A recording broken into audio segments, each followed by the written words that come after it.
welcome to Big Boot Bets. It's the Get the Money podcast. I am Nate Stevenson, and as always, I'm joined by Mr. Big Boofy Skirman and Mr. Tony T-Bone Guarino. How's everybody doing after week 7? Today I'm doing pretty good. On Sunday, I was furious with the world. If you don't mind, I'd like to share a tale of woe, because I'm sure many folks out there have had a similar experience, and hopefully those that haven't can learn from my mistakes here. Oh, please do, Boof. I'm sure I'm going to be joining you. Yeah, so Thursday night, we had the Browns and Broncos under as a lock, and we tweeted out some props. All three of them hit. But I got a little greedy, and while I'm watching the game, I'm just sitting here like, boy, Denver really can't stop them on the ground, man. I think this is going to turn into a beatdown.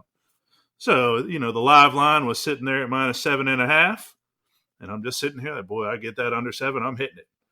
And sure enough, I caught a 6.5, fired up a greedy bet on there. I end up negative on the day.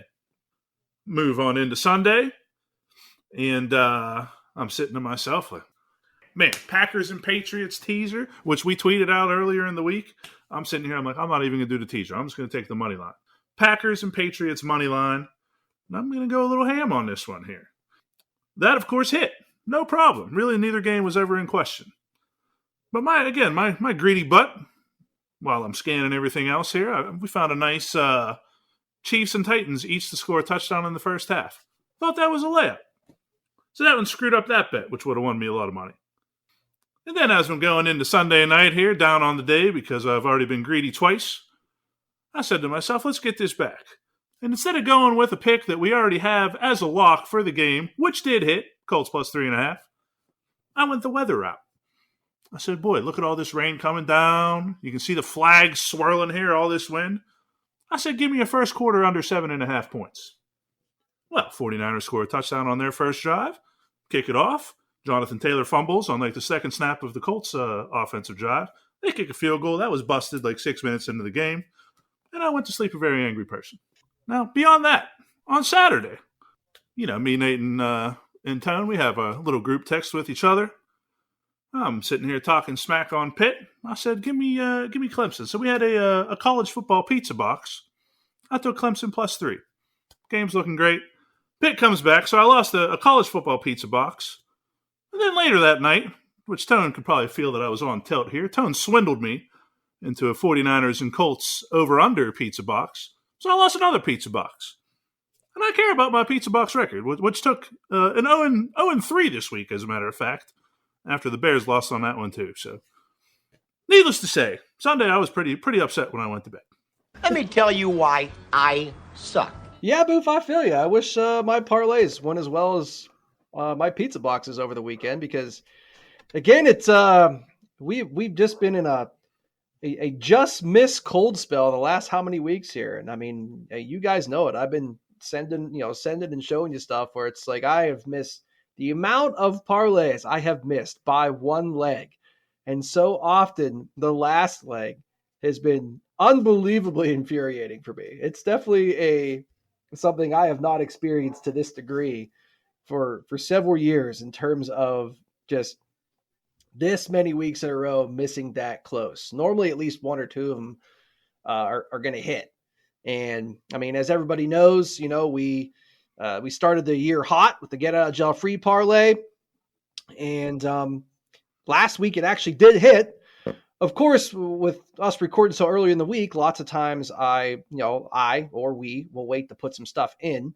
So, of course, when I did actually put my personal get out of jail free in for the day, I had the Panthers in it, unfortunately for me, and the show parlay did not. And so good for all of you if you followed that, because it won. But we barely missed. It just continuing what happened on Saturday and Sunday. And to make matters worse, Spoof, I feel like sometimes the listeners just want to, they need to hear that tales of woe happen to the best of us. Monday was the worst bad beat, because I know me and Tony had some same gamers fired up for that Monday Night Football game, and we both had the over on Callaway receiving yards. Well, our boy Mr. Callaway catches a 30-some yard pass to hit his over, gets called back on a holding penalty. Turns out that's the only leg of mine and Tone's same gamers that bust our bets. And yeah, just ended the weekend on what looks so promising on such a sour note. So I'm sure, like you, Boof, and like you, Tone, I am looking to move on to week 8 and let's start printing some units, baby, for everybody. You know what? Holding calls, the Panthers, and most of all, screw that piece of Mahomes. The stupid mother is washed up. Just get rid of him. Caught him. All right, I'm done. Boof, how did the Locks do last week? Well, Locks went 5-8. Our winners were the Browns and Broncos under 42.5. Packers and Patriots in a teaser, which we tweeted out. So, as always, follow us on @BigBoofBets on social media. The Packers minus 9.5, Patriots minus 6.5, and the Colts plus 3.5. Our losers were the Bengals and Ravens under 47.5, Panthers minus 2.5, Falcons minus 2.5, Rams minus 14, Saints minus 5, and then the Eagles and Packers in a teaser, and the Eagles and Patriots in a teaser, giving us the double middle fingers on the losing teasers there. That'll bring our season total to 32, 28, and 3 with a 53.33% success rate. Well, it's still positive, so let's keep the positivity going while we get into our Week 8 matchups. We start things off with the Thursday night game, which is the Green Bay Packers at the Arizona Cardinals. The Cardinals laying 6, and you're over-under at 50.5. Yeah, this was going to be a game, I think, before the Davante Adams COVID situation that I want to say that we were probably going to stay away from. Probably would have leaned cards. I think they were given 3.5. It was 3.5 earlier. I was going to say that, but yeah, 3.5. Yep. Yeah. So probably would have leaned cards, but honestly, probably would have stayed away, just because Davante Adams is so important to the Packers. But with them not having him, so much of their offense runs through him. With Rodgers missing his security blanket, they still don't have MVS. His number 1 and number 2 receivers are going to be Lazard and Cobb. I'd assume they get Tonyan more involved. Get Jones more involved. So, I mean, it's not like the cupboard's going to be bare for the Packers, but it's definitely not going to be, nearly as plentiful as usual because Davante Adams actually opens up the field for the rest of those guys. And now, that's one guy that literally can score at any given play that defense doesn't have to worry about.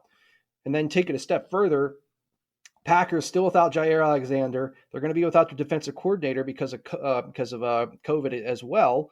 And you have to deal with all these losses on a short week. That'd be hard enough to deal with on a normal week, but now you have to come back and play on a short week against a Cardinals team who is one of the best, if not the best in the NFL right now.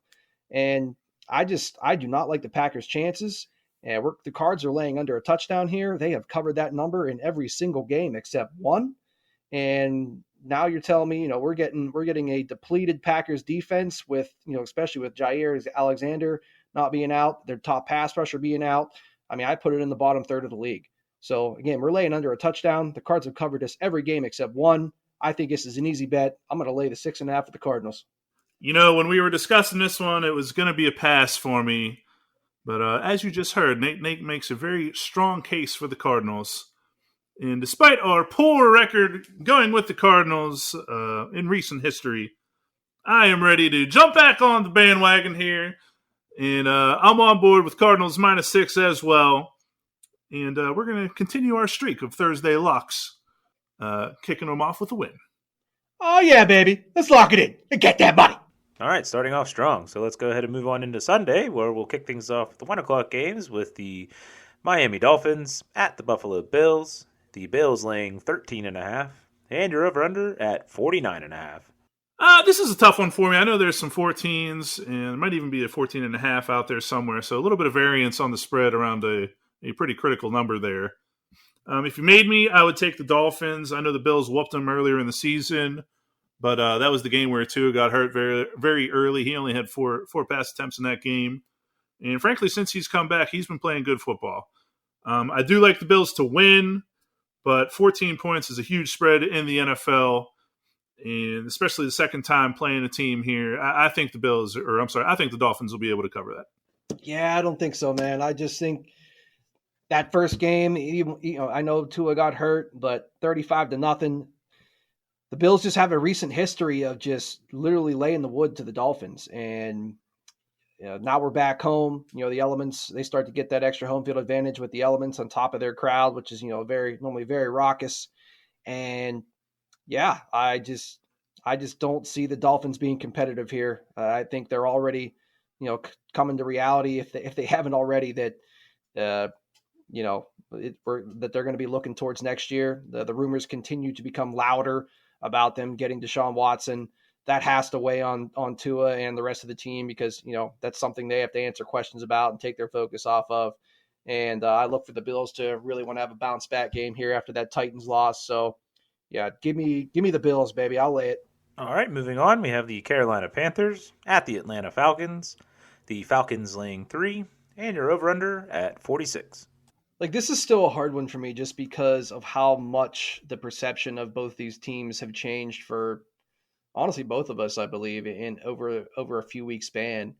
And I think this is just one of those deals where, you know, water needs to find its level a little bit, like for both teams. And I know a big part of it, obviously, and I said this before when it happened, was the Panthers not having McCaffrey. And then on top of that, they've still had those injuries in the secondary. It's hard. I just can't bring myself to lay the points with the Falcons right now. I can't. Yeah, even though I think that might be the right side, like in terms of how each teams have been trending over the past couple of weeks. I just have such a hard time doing it. I do. Maybe as the week goes on, my mind will change. But right now, I just can't do it. Well, I can bring myself to do it, and I just watched the Panthers lose to a Giants team that did not have Kadarius Toney. They did not have Kenny Golladay. They did not have Sterling Shepard or Saquon Barkley or offensive linemen. And not only did they lose, they got their butt kicked. So I think they're terrible. Whatever mojo they had going on at the beginning of the season is simply not there anymore. I think the Falcons are finding their rhythm offensively.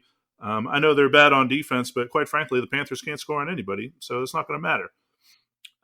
You did kind of hit the nail on the head, though, as far as what I want to do. The payout on this is already at a minus 104, so it is trending towards a minus 2.5 or better. So I do think I'm going to wait, and that is how I'm going to play it. All right, up next, we have the Philadelphia Eagles at the Detroit Lions. The Eagles laying 3.5, and the over-under at 48. It's really weird to say it, but I think I'm going to take the Lions at plus 3.5. I think the Eagles are getting into Jalen Hurts is going to get bench territory, and this might be the game where it happens because you got the winless Lions here. I don't think they're just going to lose every game this year, and they've just been knocking on the door the last few weeks. And I think catching plus 3.5 against an Eagles team that really has no clue who they are offensively. You hear they want to run the ball, but they refuse to hand it off. When they throw it, Hurts is inaccurate. Defensively, which people think is a strength of this team, the Raiders moving up and down with no issues against them. I think the Lions is the better side of this. Because they're the Lions, I don't have enough confidence to lock it, but I do think that is the way that you want to go. Ugh, Lions. I feel you. I can't. I'm not there yet. I feel like this is. I don't know. I just feel like this is such a trap. I've heard talk about take the points with the Lions. I think if the Lions win, like this is the week, but they could win or they could still lose by double digits. And I just no thanks. Not lock worthy for me if I'm thinking that. All right, well, let's take a look at the Tennessee Titans at the Indianapolis Colts. The Colts laying 1.5, and your over-under at 51. Both teams definitely moving in the right direction here. Colts playing well the last several weeks. Titans having a few big wins the last couple weeks. For me, it all comes down to sometimes you just got to keep it just as simple as we've mentioned before. Which team do I think is better? Well, defensively, with the injuries that the Colts have in the secondary, I don't put their defense that much better than the Titans. They're better up front than the Titans, but their secondary injuries are really going to hurt them. And conversely, that is where the Titans have their biggest strength.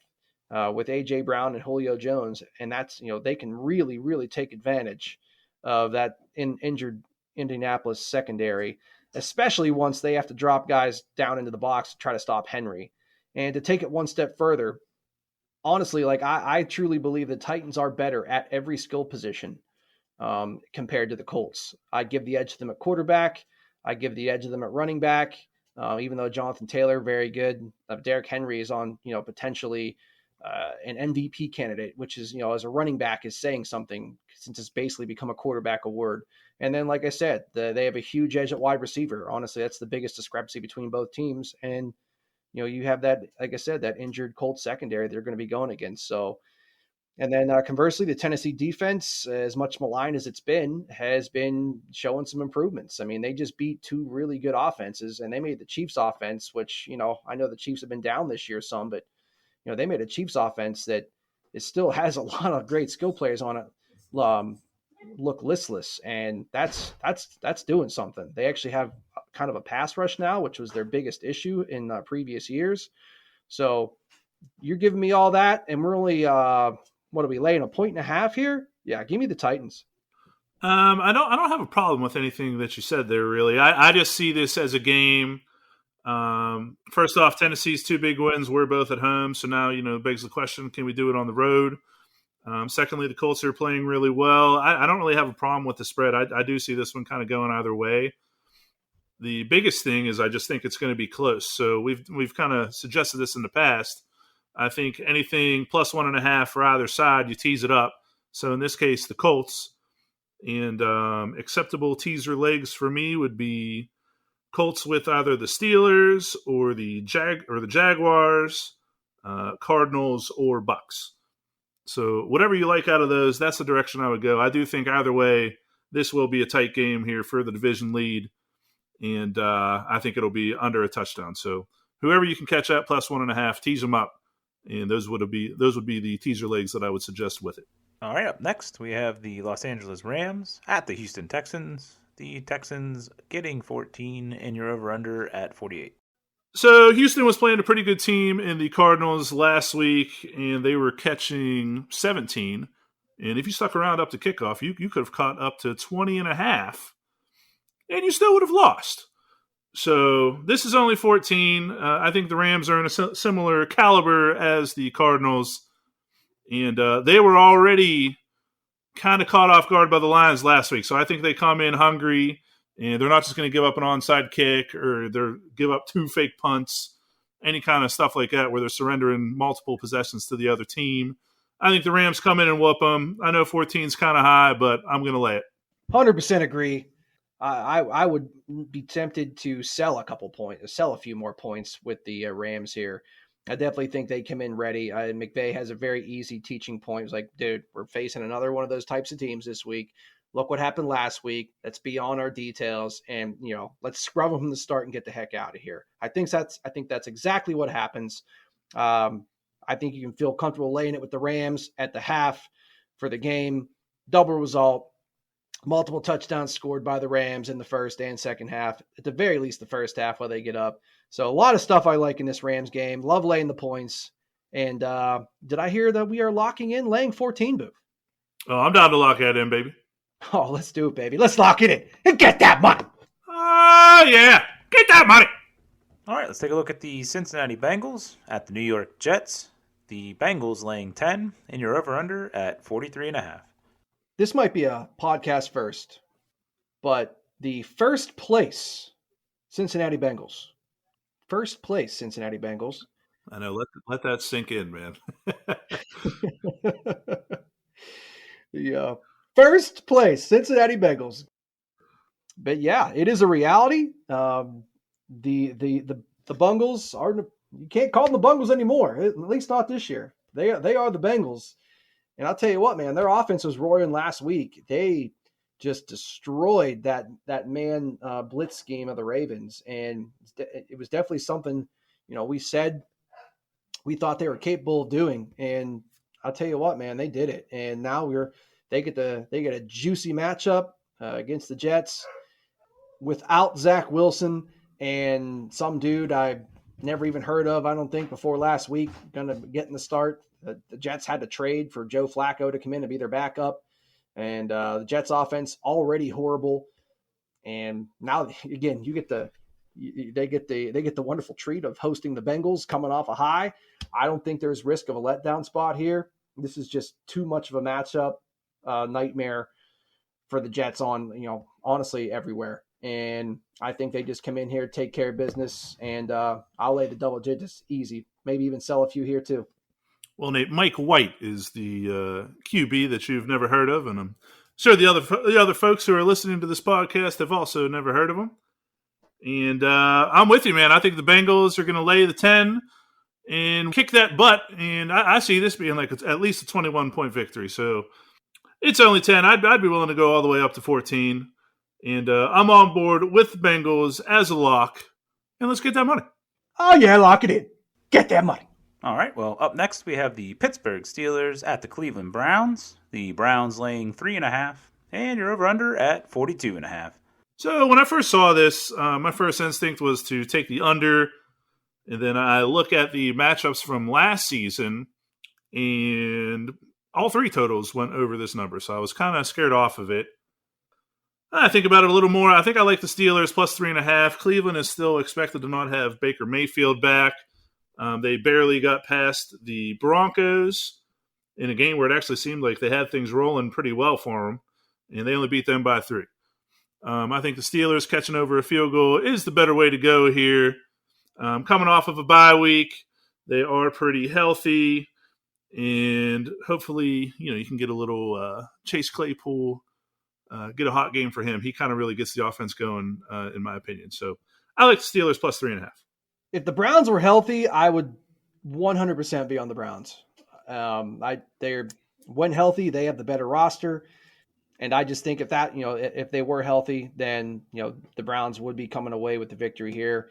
And if it was still only 3.5, which I would question whether it would still be, probably would not be if they were still healthy, but I think they would cover that. But too many points with their injuries on offense and a couple banged up players on defense. But I also think those, the way the Steelers have been playing offense and the Browns with their deficiencies on offense with all their injuries and whatnot, I think the under is the best play here, and that is the way I'm going to go. All right, well, the final 1 o'clock game for Sunday is the San Francisco 49ers at the Chicago Bears. The 49ers laying 3, and you're over-under at 39.5. Yeah, the Bears suck. They're definitely one of the worst teams in the league. I know the Niners have underperformed to start the year here, but 3. I don't see that being much of a problem. The Bears haven't shown very much on either side of the ball. And, it's just at this point, I think it's just a matter of time until their lame duck coach finally gets, mercifully let go. So I think it's a get right game for the 49ers. You have a great team to do that against in the Bears. Give me the Niners. Let's lay it. Yeah, I mean, I'm probably the captain of the 49ers are overrated fan club, but they're not this overrated, man. The Bears are horrible. And, with a rookie quarterback, you would expect them to get better as the year goes on. To me, things are just getting worse every week. And San Francisco is in desperate need of a win. Luckily enough, here come the Bears on the schedule. The spread is only 3. Get it before that gets higher. I'm on board with the 49ers, -3. And let's get that money. Oh, yeah. Get that money. All right, well, that takes us into the 4 o'clock hour, where we will start things off with the Jacksonville Jaguars at the Seattle Seahawks. Seahawks laying 3.5, and you're over-under of 43.5. This is one where I like Jacksonville, and kind of similar to what we thought was going to happen with Justin Fields and the Bears. I do think Trevor Lawrence is getting better every week. They're catching a Seahawks team that still does not have Russell Wilson, and that to me is the biggest factor in this game. Russell is so much of what this team does. I know he doesn't play defense, but he helps the defense by being able to get a lead, or whenever they fall behind, you still have belief that Russ will be able to bring you back. And, it's just noticeable in these 2 games that he hasn't been in there, how terrible they are on offense. So Jacksonville, they're weak against the pass, and Seattle's not going to be able to take advantage of it. I like the Jags catching over a field goal here, and give me all of that. Yeah, I agree. It's hard to believe we're saying this, about taking the Jags not only on the road but in a place that is known to be one of the best home field advantages in the league, even though it's fake and manufactured. And I talk crap on it all the time, but it is a real thing. And you know, like you said, man, the Seattle offense is just not the same, not even close without Russ. And he makes that team tick. He makes that offense tick. And he is one of those guys that's worth every dime he is paid because he earns it. So yeah, we're getting points on the road. If the Seahawks do win, it's going to be by one possession or less. So we're getting 3.5. Love the hook. Give me the Jags. And wow, I can't believe we're doing it, but let's lock it in and get that money. Oh, yeah. Get that money. I'm going to regret this. All right, moving on. We have the New England Patriots at the Los Angeles Chargers. The Chargers laying 5.5, and your over/under at 48.5. Love the Chargers here. Kind of have a I wouldn't say, well, I get right week in terms of their bye came at the right time. I'm not saying, this is definitely not a situation where I think, they'll blow the Patriots out here, but we're under a touchdown. And the Patriots do not do a lot of the same things defensively that the Ravens do. Surprisingly, their their man blitz scheme gave Herbert a lot of fits. And also, I think it was just one of those variance games where a lot of things came back to bite them. They had a lot of drops, tip balls, their third down and fourth down success rate that had been so great all season, also horrible that game against the Ravens. I think in a lot of ways it was the perfect storm.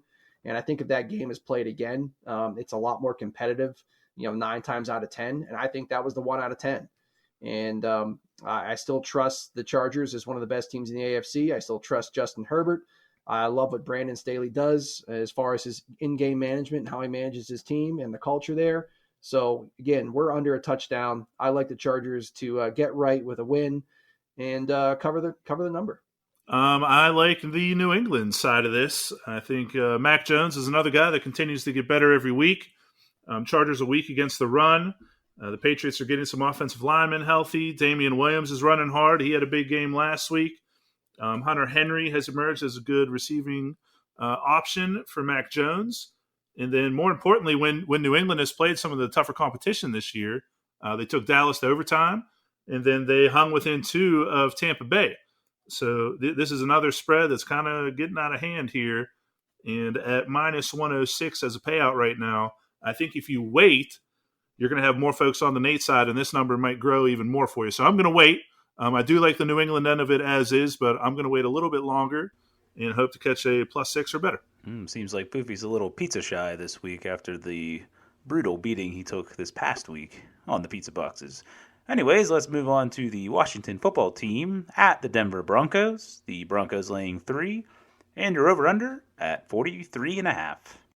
You know what, man? Poop plus poop equals poop, and I don't want any of this poop. I got to say, Boof, I don't think we're quite there yet, but we're getting close. And I'm there. Yeah, I know.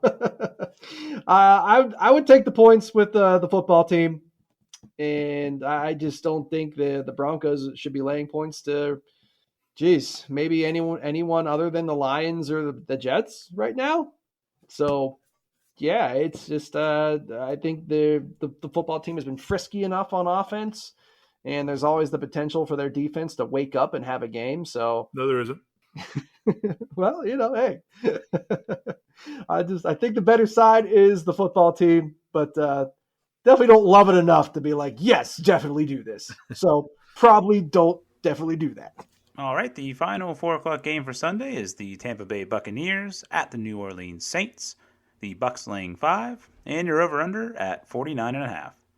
Like the Bucs here, I think I heard people talking. It's like, oh, you just better watch out for the Saints. They're going to get the Bucs next week.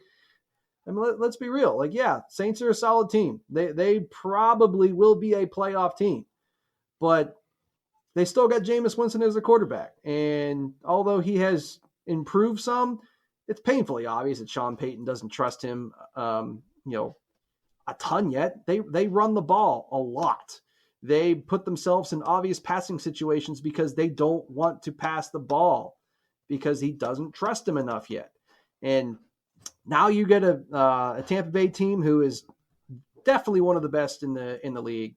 And, I believe that they know how to attack this Saints defense. Yeah, they are an elite run defense. Okay, fine. Tampa Bay has elite passing options all over the field. I think that's how they get this one done. And I'll lay with the Buccaneers. Yeah, I'm with you, man. For me, the Bucs are the best team in the NFL. And you said it. The Saints are strong against the run. No big deal. We'll toss it around to Mike Evans, Chris Godwin, Antonio Brown might come back. Gronk might come back. If not, they're still fine with those two. And it's under a touchdown. So Bucs -5. I'm on board as well. And let's get that money. Oh, yeah, lock it in. Get that money. Fire the cannons. All right, that takes us to Sunday night, where we will take a look at the Dallas Cowboys at the Minnesota Vikings. Cowboys laying 2.5, and the over-under at 55. I'll say it again. The Cowboys are one of the best teams in the league. They are one of the Super Bowl favorites. For me, they are in my top 4, and I think they should be a touchdown favorite against, I'd say, probably 25 teams in this league, with the Vikings being one of them. So give me the boys, -2.5. Get it now before it gets up to 3. 100% agree. I am riding the Cowboys until I can't ride them anymore.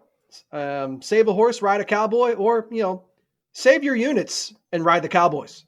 So let's go, baby. I'm down. Let's lock it in and get that money. Yeah. Get that money. All right, that just leaves us with the Monday night game, which is the New York Giants at the Kansas City Chiefs. The Chiefs laying 10, and your over-under at 52.5. Boof. Don't even say anything to me. Just don't. This is a get-right spot for the Chiefs, baby. Oh, yeah. We're laying 10. Uh-huh. Before the season, you told me we're laying 10 to the Giants at home. Be like, yes, all day, twice on Sunday, 3 times on Monday. Get them units. Chiefs. We're going back to night Chiefs because the Chiefs, Chief, -10 Chiefs. Let's go. Give me the Giants. The Chiefs can't cover what a 6 or 7, whatever that number is, that they're like 1-15 against. Now we're gonna lay 10 all of a sudden. Giants suck. Oh yeah. Giants won last week. What did the Chiefs do last week? They suck. Giants suck. The Chiefs would have lost to the baseball Giants last week. Okay. Now seriously, the Chiefs on defense literally cannot stop it. I think they are genuinely the worst defense in football. They need you to take a penalty, they need you to drop a pass, or they need you to throw an interception or fumble. They do not stop anybody.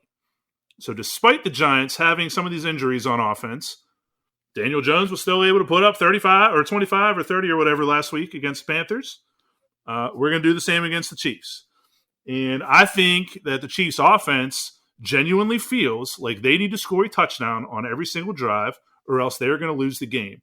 And you've seen Mahomes trying to make plays that he has no business trying to make, and it's costing them turnovers, which are being turned into points against them, and it's just killing them. And I'm sorry, man, the Chiefs might win the game, but they're not winning by 10. So give me the Giants +10, and if you feel that good about it, how about we pizza box it? You're damn right I'm pizza boxing my Chiefs, baby. They're going to see. You know what? Their uniforms ain't red for no reason, baby. They're red because they're pizza box worthy every damn day. Let's go. All right, well, good. We got a Monday night pizza box in. Perfect. All right, Boofy, just a glutton for punishment. On that note, that wraps up our Week 8 lineup. So, Boof, can you recap those locks for us? Yeah, we can do that. We've got 6 locks for the week. Be sure to check us out on social media because that number will probably go up by the time we kick off on Sunday. But as is, we have the Cardinals -6, Rams -14, Bengals -10, 49ers -3, Jaguars +3.5, and the Cowboys -2.5. And like Nate said last week, the get out of jail free parlay did hit for the 3rd time this year. And all of those, I believe, have had at least a +600 payout, sometimes more. So keep kicking butt on that front, Nate. What do you got for us this week for parlays for the people? Yeah, man. Parlays for the people. We got 5 tiers this week to the system. And we're going to start out with the Cards laying 6.5, Rams minus 13.5, Bengals minus 9.5, KC minus 10.5. Come on, people. Jump on with me. You know I win that pizza box most of the time.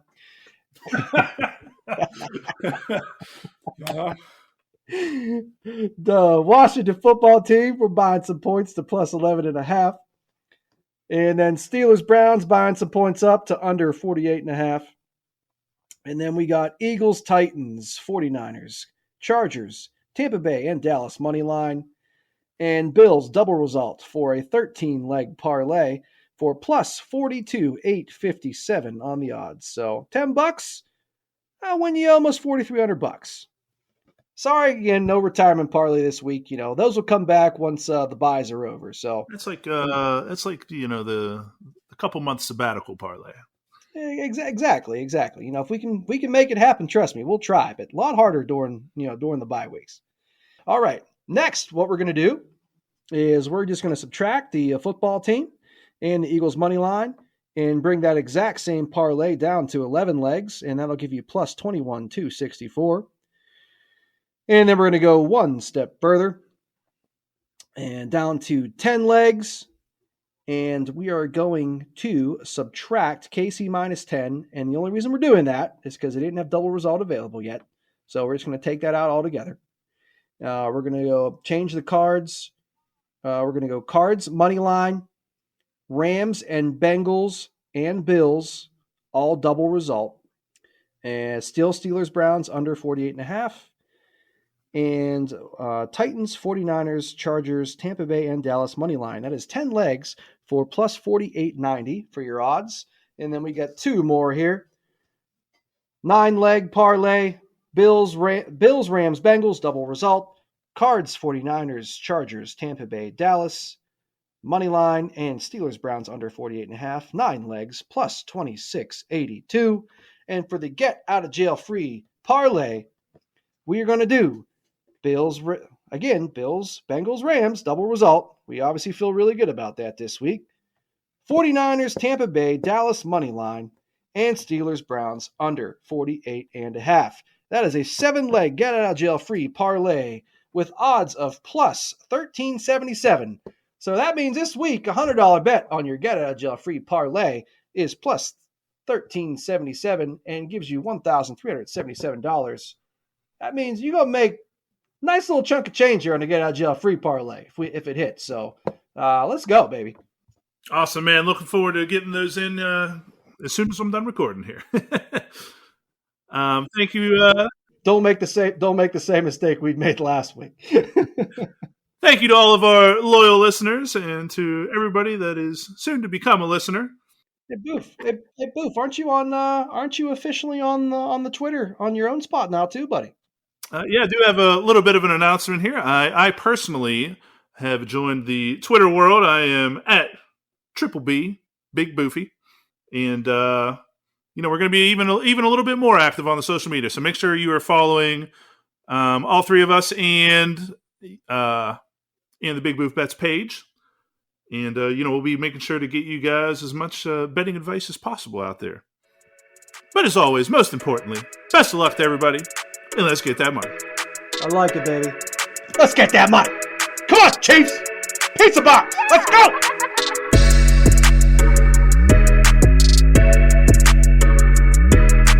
Back up.